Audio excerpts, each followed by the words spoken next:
Everyone, Dr. Cortez, going to BMC. Yung pilot natin, si Ducadag. Antayin natin, nasa 7-Eleven kami. And discussion lang kung ano.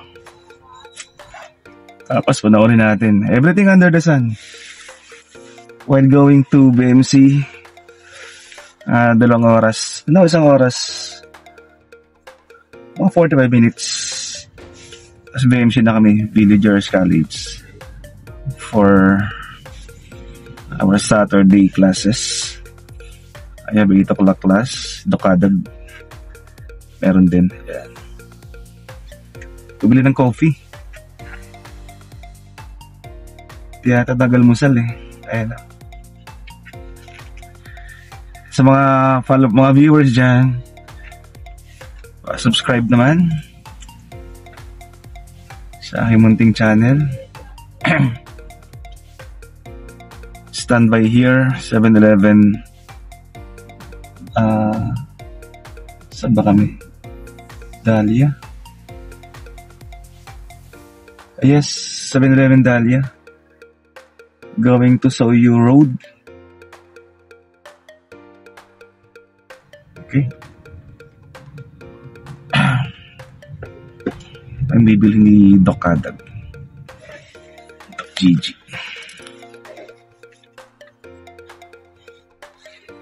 Usapan natin, medyo mahabang oras drive, 45 minutes drive.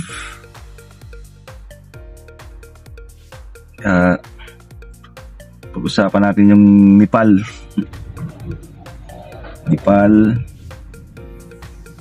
or flood control, FIBA basketball. Aga namin eh. Aga si Ducadag palagi, 6 o'clock. Coffee guys, ayun, yes. Ducadag pilot. Saturday morning.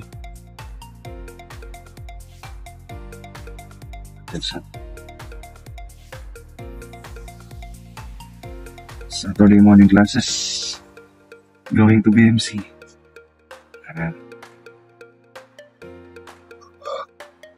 Guys, in-assassinate, no? Oh, si Kirk. Ang galing ng tumira. Carotid. Tsaka yung dalawang lalaki na sa likod niya. Oh. May signal eh. Military signal. Oo, military signal. Yung hand gesture. Tsaka yung sniper. Sabi ko nga eh, hindi yung magagawa ng basta-basta ng ordinary civilian without,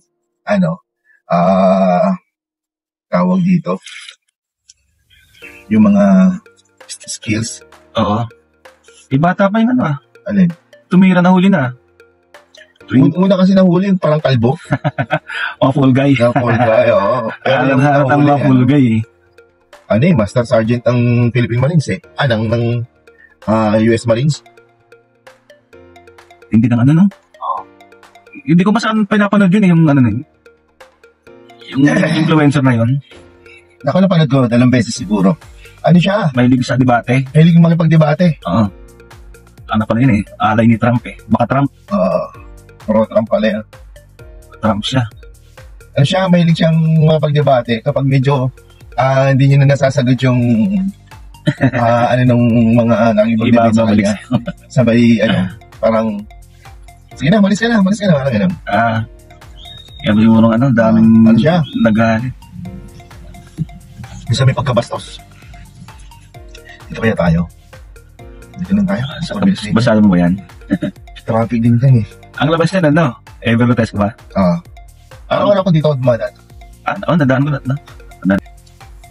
Hi, fans! May fans, followers. Subscribe naman. Hindi ako nag-ano. Wala pala yun, pre. Ano yung protester? Hindi senior high. Parang high school. Yung bata nagsalita na nag-influence dun sa mga Gen Z. Ano mo yun? Hindi pa. Saan nag-trigger? Oo. Parang I don't know kung parang graduation or something. Sa graduation. Nagsalita eh. Tapos din na nag-umpisa? Oo. Ganda ng niya, pare. Ganda ng... Hindi naman English yun. English? English speaking siya. Sabi niya, Nepal is our mother country. Tayo yung mga Parang graduation speech ba yan? Kasi encourage niya, sabi niya, youth, arise! Mga ganun eh. Kami, kumbaga para tayong apoy, napapatay sa mga corruption, gano'n.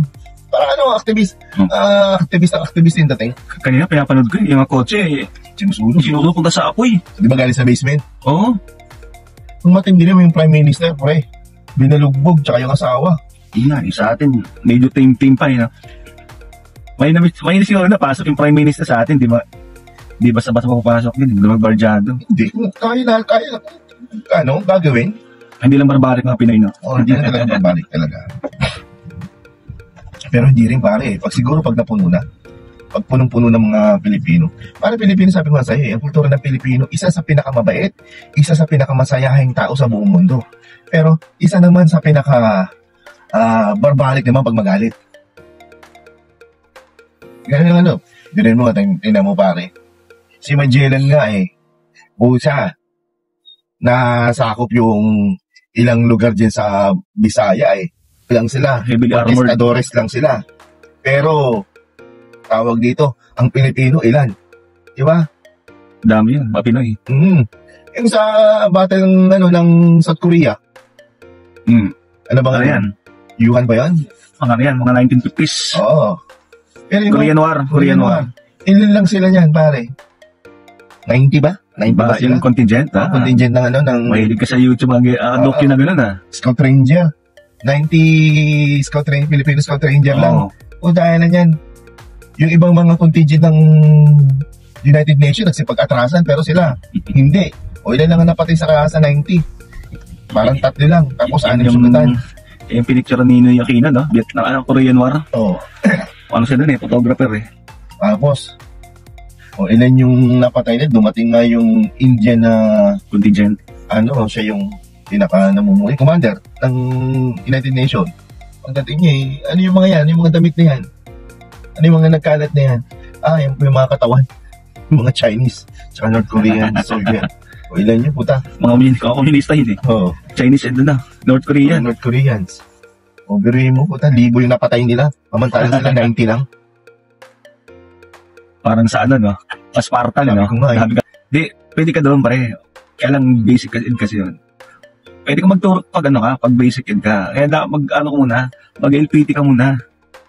Kasi basic ed yun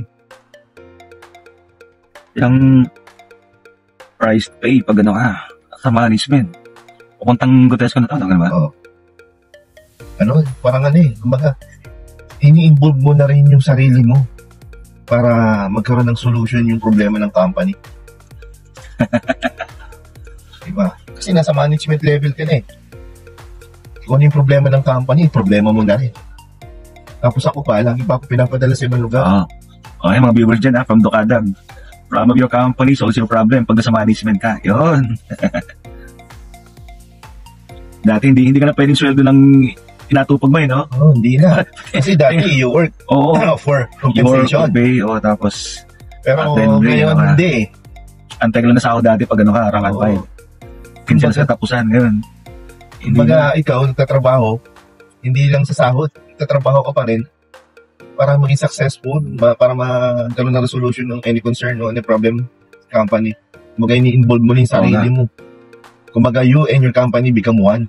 Saka parang one step further, parang yung company, sarili mo na. Oo. Tama, parang inaari mo na parang ikaw na yung... konti na lang di ba? Minsan na, pati sa panaginip Yung panaginip po. Dahil naranasan ko na yun exam accreditation. Papanaginip po yung ginagawa mo. Minsan nga may time na, napanaginipan ko na talagang halos nakikipag-away ako doon sa mga tawag dito, kalabang insurance. Oo, talagang pagtatanggol mo So nga bata pa kasi kaya Gen Z talaga, iba talaga yung mentality ng mga Gen Z. Wala silang tawag dito yun. Sayang may lampas lampas sa 60 Yan yung mga nadidisgrasya Kamote riders. Yung mga ganong mentality ng yung mga Gen Z kasi, pare, walang loyalty yan Wala silang loyalty. Alam mo bakit? Ang iniisip nila, magaling sila sa technology. Hindi namin kailangan trabaho nyo. Kami ang kailangan nyo. Ganun sila mag-isip. Kasi nga, di ba, yung business ngayon, more on nakaalay na sa technology, di ba? Eh, diyan magagaling mga Gen Z. Parang di kan siya for jobs, no? Kaya nga, Sila maghahanap. they can choose the job na talagang Sila ang hanapin pala. Oo. Sila ang hanapin ng mga companies. Hindi katulad ng ano natin. Ano ba tawag sa atin? Gen X pa tayo? Gen X. Gen X. X Factor. Oo. Eh tayo Selected. loyalty natin sa trabaho. Tsaka chini-cherish talaga natin yung ano. Sa turnover nila ngayon mabibilis. Mabibilis 6 sila. months. Oo. Marami sa amin mga bagong pasok na, no? Lipat eh. Regular na. Marami yung pala, no? Oo. Ano bang position niya? Anong JD job description niya? Sa cash ano siya eh. Sa cash Sa department. cash department. Oo, cash disbursement clerk. Pero finance ang major nun eh. Share lang doon sa contribution, di ba? Di ba? Let's say may percentage Yeah, sila. per Sunday, merong nag-ugit sa parang, ika po, ganun. Oo. Ilang beses kaya? Parang per percent na yata sila. Isang beses lang. Per month. Oo. Per month yan. Magkano? Member. Wala akong magkano. Walang, allotted amount na ito ibibigay nyo. Nung mga members? Oo. 10%. 10% ng income mo. 100 din siya. Di putang na. Mga Magkano? din. Kung sa 300 yun, tapos 1,000 each, magkano yun? Tapos sabihin mo, Di 30,000 yun. Eh, sa isang araw lang yun, o 40,000 yun. Isang Sunday. I-apat na Sunday, di ba? ay kung halimbawa, siyempre kukuha yun, yun ang sahod niya. Parang magkano ka na ng Bible? Bible says. Yung sa province ako, yun ang usong kwan sa simbahan namin, yung usong career pa ikaw ay, iba nagpapasok. Kaya sa amin, sa family namin, nakasign sila sa iba-ibang protestante. Forest ko yun. Eh bakit natin nung high school, ngayon ka lang namin nalaman na protestante ko. Nung high school, doon ka sumasama sa Bustillos eh. Dati nang alam yung protestante ako nung high school. Kaya lang siyempre, sumasama ko sa inyo kahit saan ako sa simba eh. Kaya dati nung nanibago ko nun ha. Nung first year tayo, every Monday, nag-rosary sa annex. Kasi otay pa mismo yung misa yung naglilid ng rosary. Hindi ko alam yun. Ano ko nagawin ko dito? Sabay na lang ako. Hanggang nasanay na ako na sabay kayo. Naging YMC member ka pa nga. Kaya pag may mga every second Thursday ng month, di ba may mass? May mass sa auditorium. Kasabay ako. Nag-member ka pa nga ng YMC. Hindi nga ako yung Hostya, Pero anong bawal sa inyong pagkain? Dinuguan, bawal ng dinuguan. Parang tapos mga santo-santo. Walang santo sa namin, sa simbahan. Wala, sumisimba naman sinisimbahan ko eh. Pati ng iglesia, nakasimba ko 2 beses eh. Wala rin silang santo eh. Oo. Sa Katoliko kasi, may mga santo. Which is, hindi naman, kumagano nga sa Bible na kumbaga bawal kayo sumamba sa mga anito, mga icon, imahe na gawang bato. Para sa akin, tama yun. Pero, ako yung Kimala Nazareno, kumbaga nagsisilbing lang siya eh. Parang, nagsisilbing, hindi naman image, nagsisilbing, ba siya? Yung larawan, na merong Kristo talaga, na merong Nazareno. Pero, parang reminder lang, yes, not necessary na sasambahin mo siya. Ako hindi, pumunta ako sa nagdadasal ako eh. Kaya ako pag nagdasal, hindi ako yung ama namin. Kumakanta ako, pero sumasabay lang ako sa Agos. Pero yung magro-rosary ka, hindi ako nagro-rosary. O nga, parang hindi pa nakita may hawak na rosary. Hindi. Kaya sa sasakyan lang. Yan, kasi nga, kumaga, nagsisilbing parang meron Panginoon na magliligtas sa'yo sa lahat ng mga pagbibiyahe. Yan. Pero not necessary na dapat mo silang sambahin. Kasi unang-unang gawang tao nga lang yun. Tsaka mas naniniwala ako sa mga verses naman na nakalagay sa Biblia. Mas naniniwala pa nga ako kay dating daan. Kay Brother Eli? Brother Eli. Kabisado yung bagay ni Brother Eli. May mga time na nagiging pilosopo siya. Pero magaling siya Dati sa cable, pinapanood ko yun. Yung cable pang ginagamit natin dati. Mga debate nila. Hindi lang hindi ko gusto. Hindi mo dapat pagdebatihan kung ano nakalagay, kung ano yung mga nakasado sa Biblia.